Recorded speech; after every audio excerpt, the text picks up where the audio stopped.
Thank you very much for this invitation. I'm Jiten Yumnam and I belong to the Meitei people in Manipur. This is one of the community in Manipur. And in Manipur, there are several tribes, which includes the different tribes belonging to the Naga group, the Kuki group, the Meiteis. And then also there are many other communities who has been settling in Manipur for a long, long time. Broadly, there are more than 30 different indigenous communities in Manipur. When you look into the indigenous cultures in Manipur, Manipur is mostly forest area and also comprise a lot of the area with wetlands and of course the forest area and also a lot of the agricultural land as well, apart from the wetlands and the forest areas. So many of the different indigenous tribes in Manipur have very strong relationship with the land and with the forest, with the wetlands, for example. And the relationship is not just for the physical survival, no? Not just depending on the land for food and water, but also it is very much a source of the culture and tradition and also a way of life. And the land and the forest is extremely important for many of the indigenous communities. And when you look at our forests, Manipur is also one of the most biodiverse, no, in terms of the flora and fauna.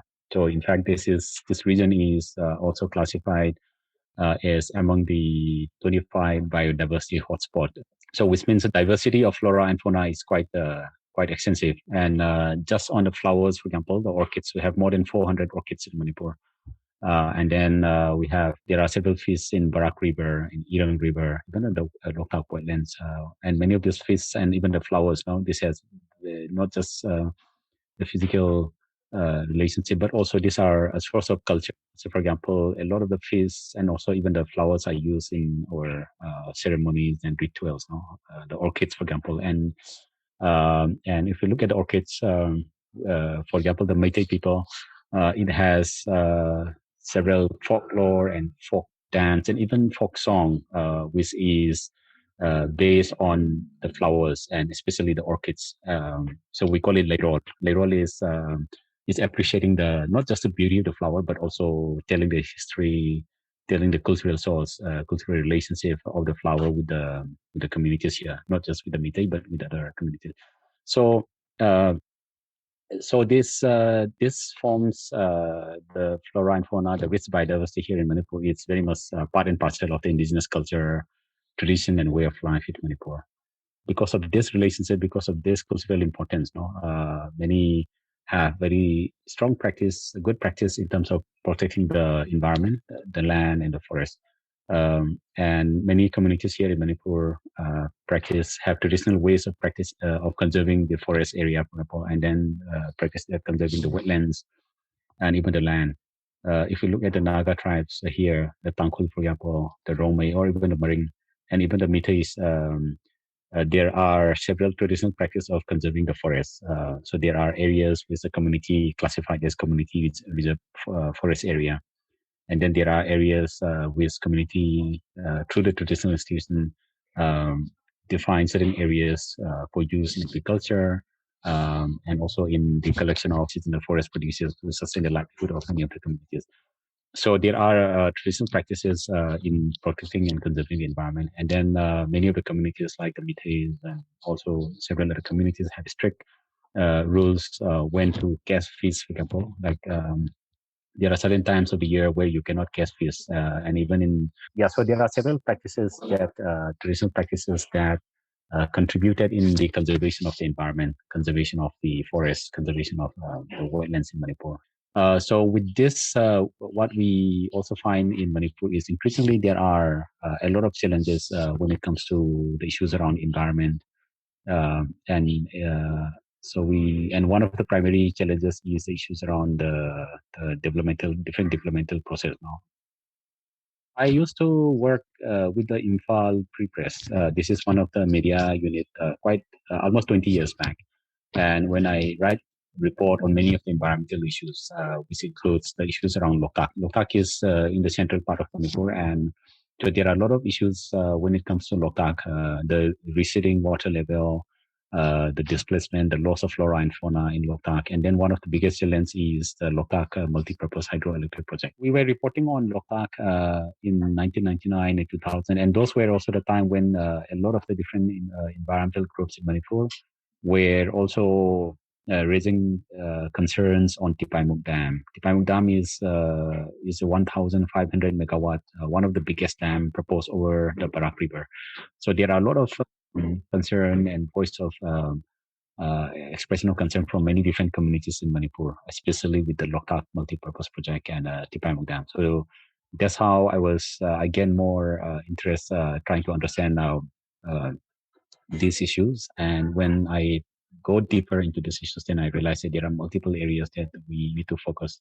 Issues around the forest, the livelihood of the people, the conservation of river, land, and then also the unique cultural tradition of many of the communities now who depend on the land, the river, and the forest for their basic survival.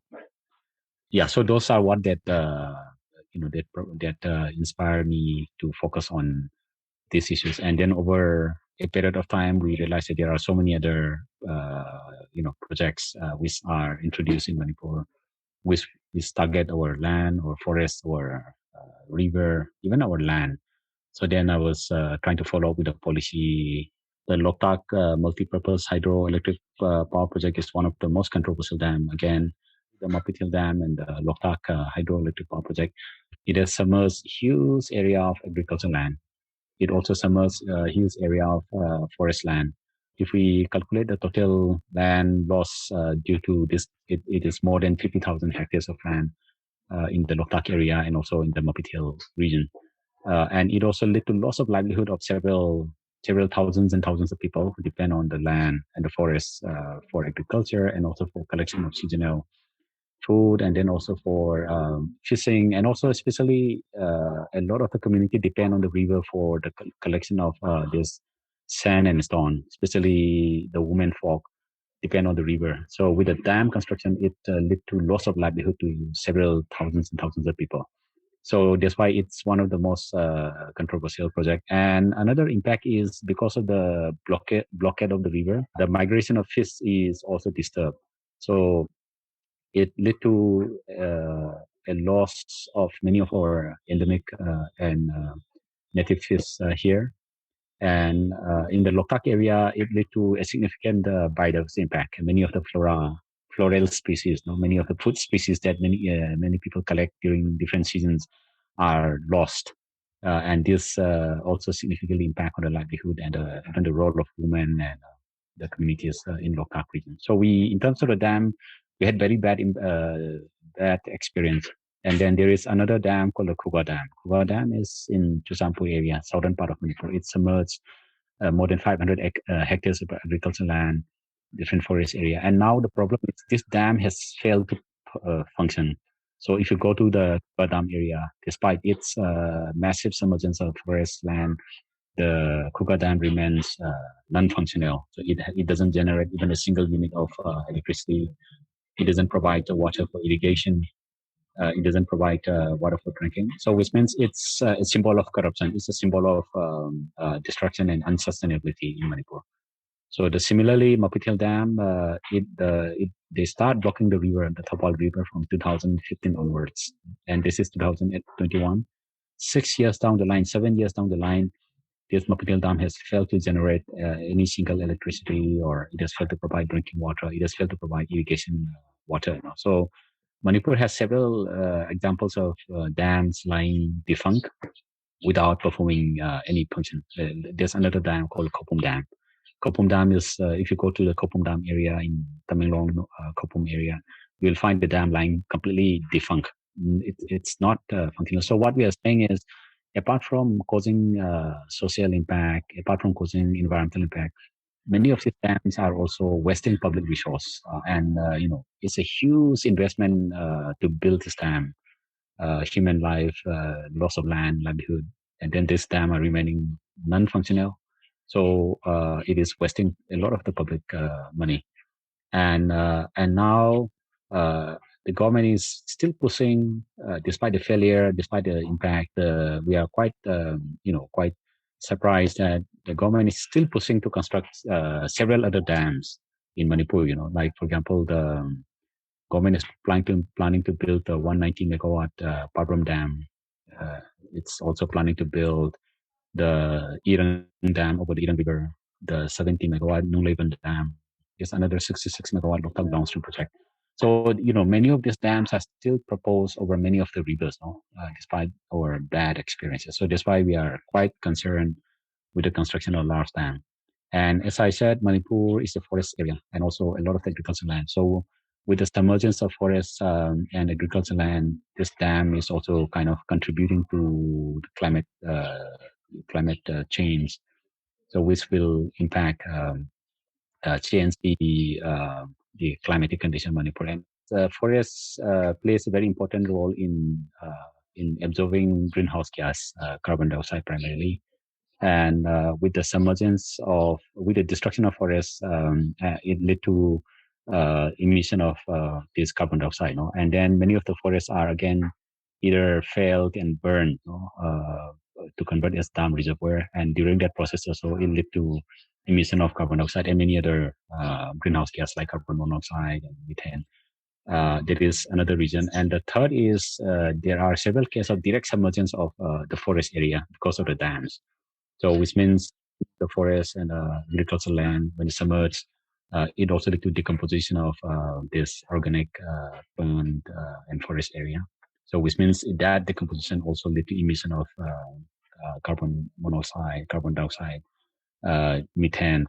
People living in Mapitel area before the construction dam, they say the Mapitel area is quite cool and climate is very moderate with the river, with the forest and agricultural land. But now, after the submergence, after the convergence of um, the submergence of the forest area and the agricultural land, now they said the area is becoming warmer. And along with that, there are many new diseases coming in. The incidence of malaria has increased and several other diseases as well. That is based on the comments from the people who are affected by Mapitel Dam, especially in Sadong, Ramrei, Lamai areas. I also wanted to touch on other projects, just mining. Manipur also has deposits of chromium, limestone, and even an oil. So now, apart from the hydropower projects over our river and land, now there are also increased pursuits of the minerals exploration and so yeah, so the plan to build to mine minerals, chromium, limestone, copper, and also the exploration of oil. This will also entail. We are worried that this will also entail massive impact on our forests, especially and also on the water. Due to the contamination and due to the discharge of chemical laden waste, and also the direct felling of our trees and forests. No? And this will also lead to the displacement of many of the indigenous communities here in Manipur.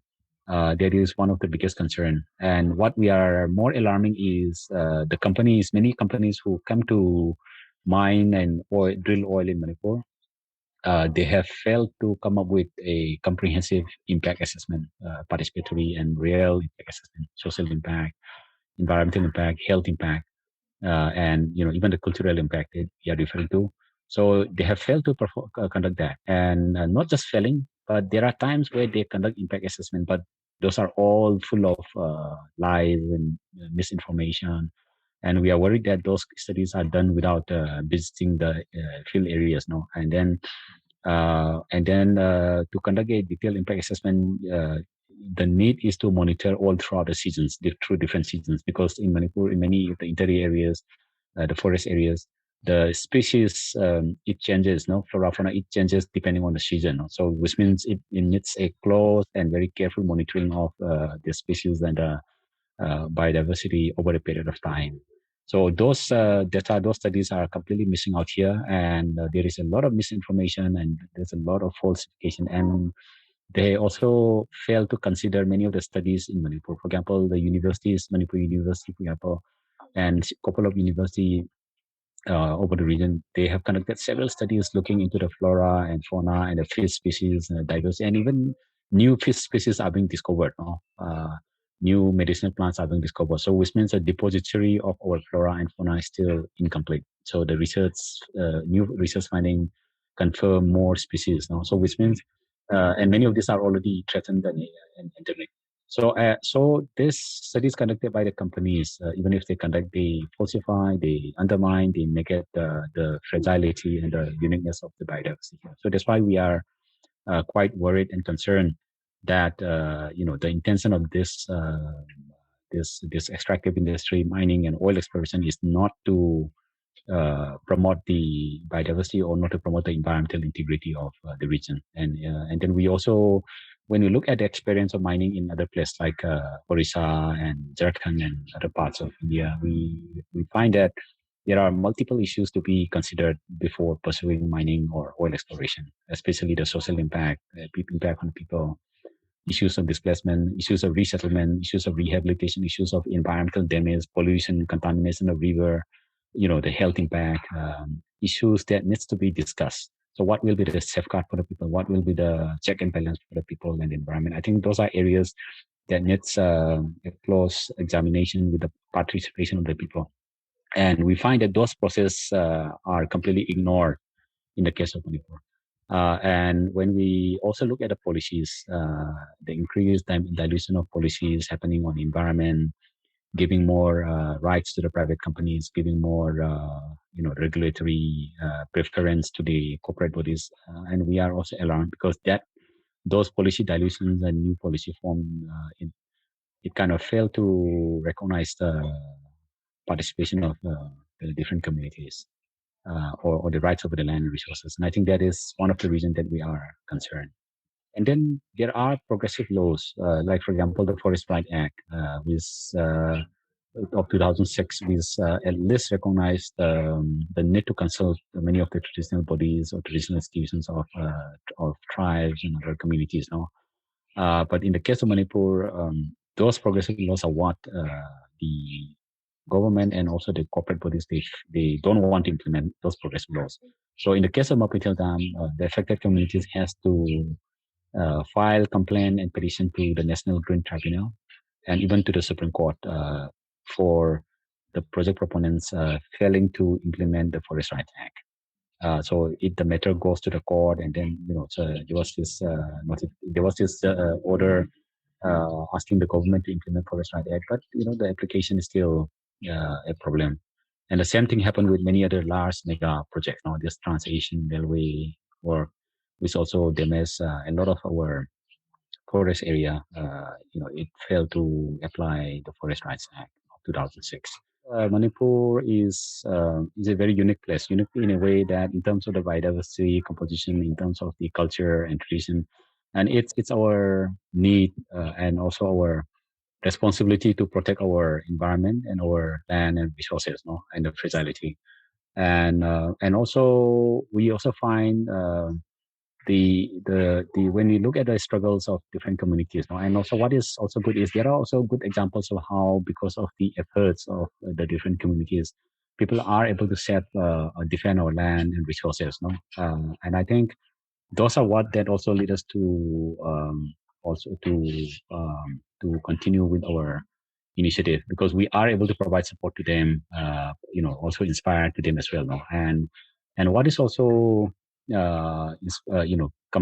motivate us to continue this is also this is a hard reality in a way, because on the part of the government and also part of corporations, the refusal of the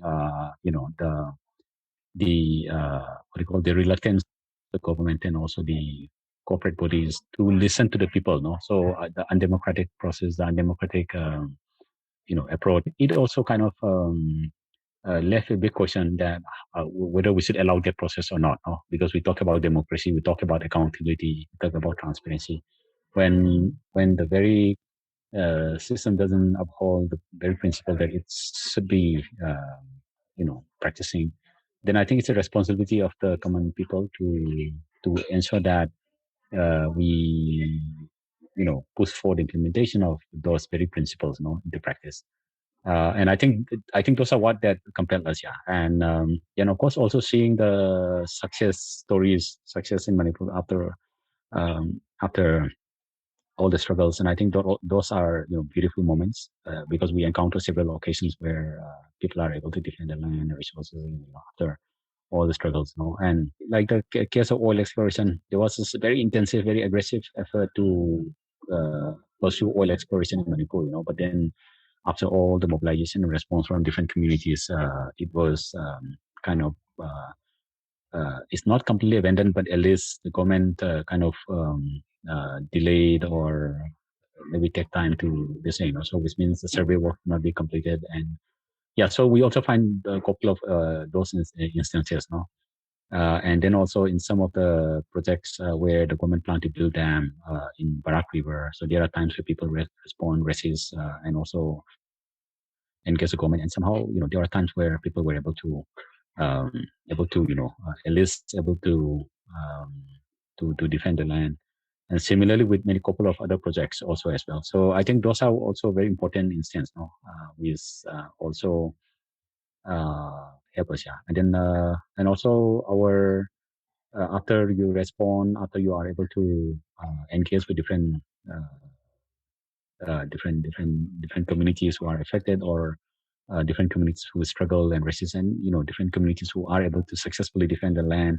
And I think those experience also help. No, those experience in itself is something that also give us the confidence to provide guidance and advice and even suggestions to many communities, who are increasingly threatened with so many unsustainable and destructive projects, which are increasingly pursued in Manipur in the light of India's Act East policy. Because now everything is all, the only effort, what we're seeing right now is corporatization of land and territory, and also the increased privatization all around. So which means I think it's becoming more urgent for us even to provide our experience, and also to provide suggestions to wherever we can, and it's ultimately it's our responsibility. Yeah, and also there are very few people who have that experience of working over 20 years, for example, of dealing with different people's struggles or different issues. So it's already becoming a responsibility in itself, for we all need development. Yeah, because ultimately it is important that we should move forward. We should develop, but development ultimately should not be at the cost of the people. Development should not be at the cost of our land, our forests, and especially the future of our children. And when we talk about development, we always need to think of alternative. What is the best alternative? Because everything has alternatives. And when you look at alternative, it should be sustainable alternative that can ensure our survival, not just for the present generation, but even for the coming generation. Less of all development, but something that's rooted to the people and the environment.